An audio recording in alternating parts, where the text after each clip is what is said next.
Coucou les petits chats, je suis contente de vous retrouver aujourd'hui parce que c'est un livre qui me tient très très à cœur sur un sujet malheureusement qui je trouve ne devrait pas exister, mais c'est le cas. Je vous en parle rapidement tout de suite.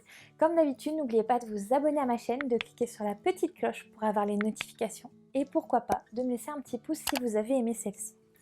Alors je vais vous parler du livre donc de Mélanie Le Bien et c'est au cœur de mon combat. Alors déjà, l'auteur m'a contactée pour me demander si je voulais bien parler de son livre. Il faut savoir qu'en fait, dans celui-ci, on va parler d'un cancer du sein qui va pas se passer comme prévu, où elle va aller de surprise en surprise. Enfin voilà, c'est malheureusement, je trouve, hein, pour en avoir connu autour de moi, un cancer du sein, quand on nous l'annonce, c'est jamais attendu, c'est toujours fait, on nous l'annonce comme ça sur un contrôle de routine qui normalement devrait se passer voilà, comme une routine, on le fait et puis c'est tout. Et heureusement qu'ils sont là, donc surtout lisez ce livre parce que ça va faire prendre conscience de certaines choses pour toutes les femmes. Je vous relis la 4e de couverture et je reviens sur ce sujet tout de suite parce que ça me touche énormément et il faut vraiment en parler, c'est pas tabou. Et j'ai trouvé ça vraiment remarquable que l'auteur puisse parler de son vécu pour pouvoir alerter toutes les femmes, les mettre en garde. Voilà, je reviens tout de suite sur ce sujet. C'est un simple rendez-vous gynécologique qui va bouleverser la vie de Mélanie et sa famille. Une annonce effrayante, un mot terrifiant. Les sentiments se mélangent, mais la rage de vivre reste intacte. Mélanie partage son parcours face au cancer du sein. Elle y fait part de ses émotions, de tous les examens et les traitements qu'elle va devoir subir. Mais également tout le positif qu'elle a su trouver dans cette terrible situation. Il est à seulement 8 €, hein. Il n'est pas très long à lire, je vais vous dire, il fait 94 pages.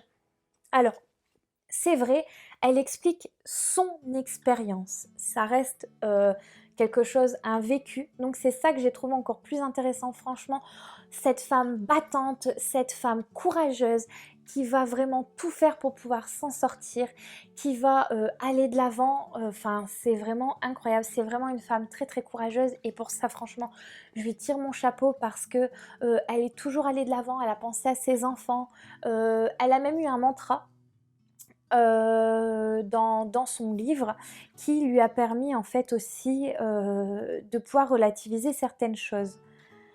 Elle, quand on lui annonce voilà, qu'à un moment il va falloir peut-être penser à ablation et tout ça, elle s'est tout de suite dit dans sa tête mon sein pour ma vie. C'est-à-dire que voilà, elle s'est dit si on me le retire, eh ben, c'est pour que je puisse vivre, pour que je puisse continuer à avancer. Et elle va se le répéter de temps en temps pour pouvoir se donner du courage, pour se donner de la force, pour se dire qu'elle fait bien les choses. Et elle va régulièrement se répéter, donc mon sein pour ma vie. Et ça, franchement, je lui tire mon chapeau.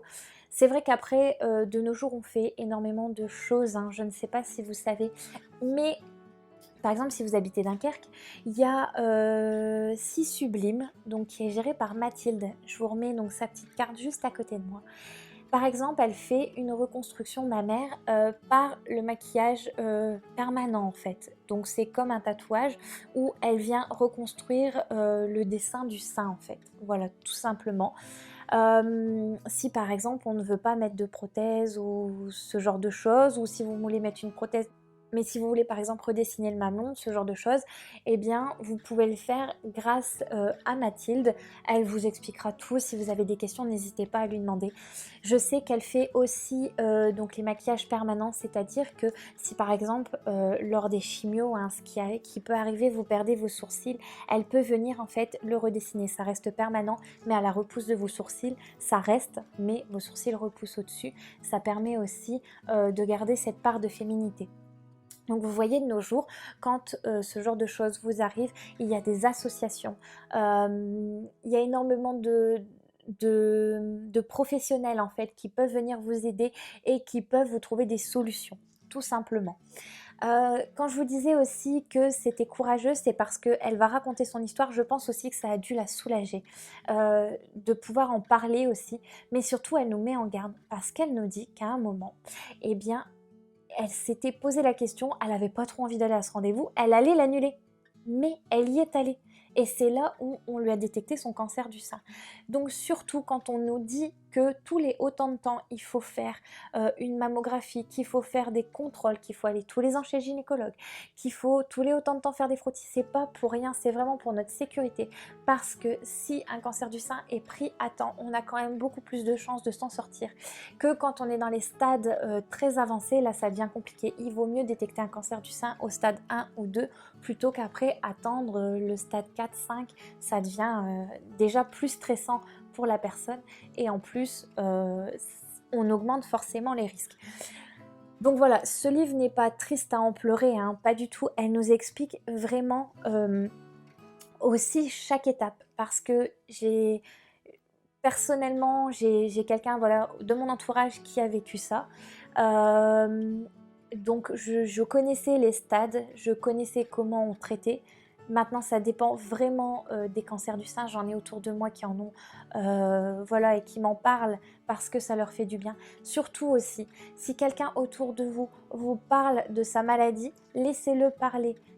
Écoutez-le, parlez avec lui, ça lui fait du bien. Si au contraire la personne n'a pas envie d'en parler, laissez tomber, passez à autre chose, ne lui en parlez surtout pas. Chaque personne est différente et chacun extériorise de manière très différente. Et ça, c'est vraiment très très très important.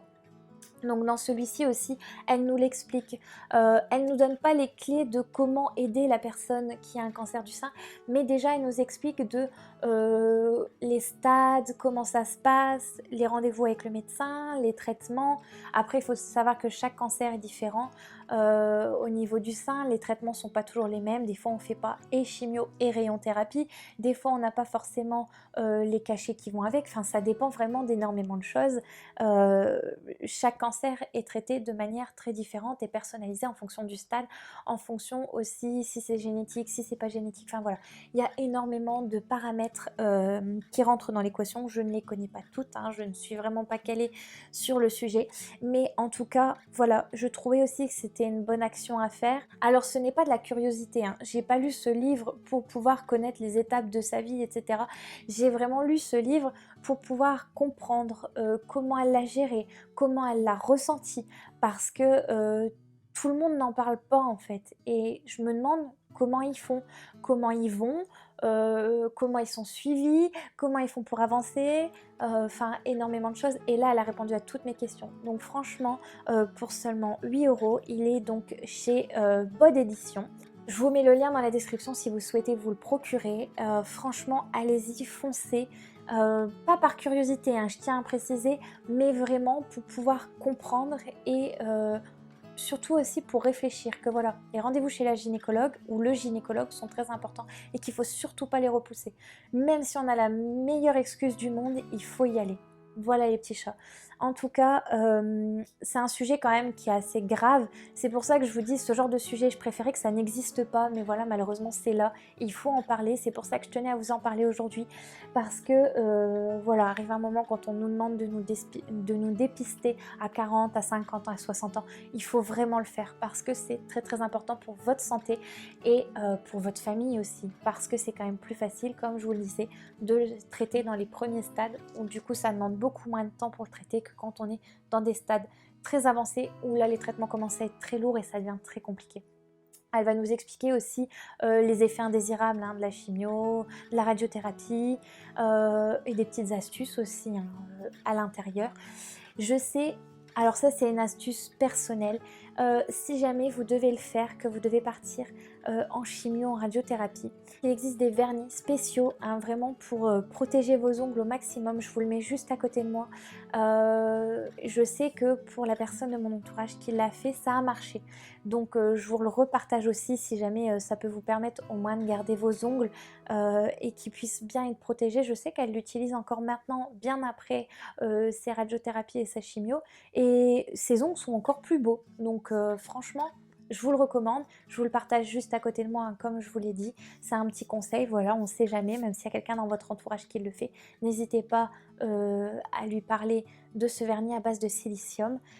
En tout cas, j'espère que la vidéo vous a plu les petits chats, que je vous ai fait prendre conscience de certaines choses, que vous n'allez jamais, jamais, jamais reporter votre rendez-vous chez le gynécologue et que vous allez prendre soin de votre santé. Gros bisous les petits chats, à la semaine prochaine.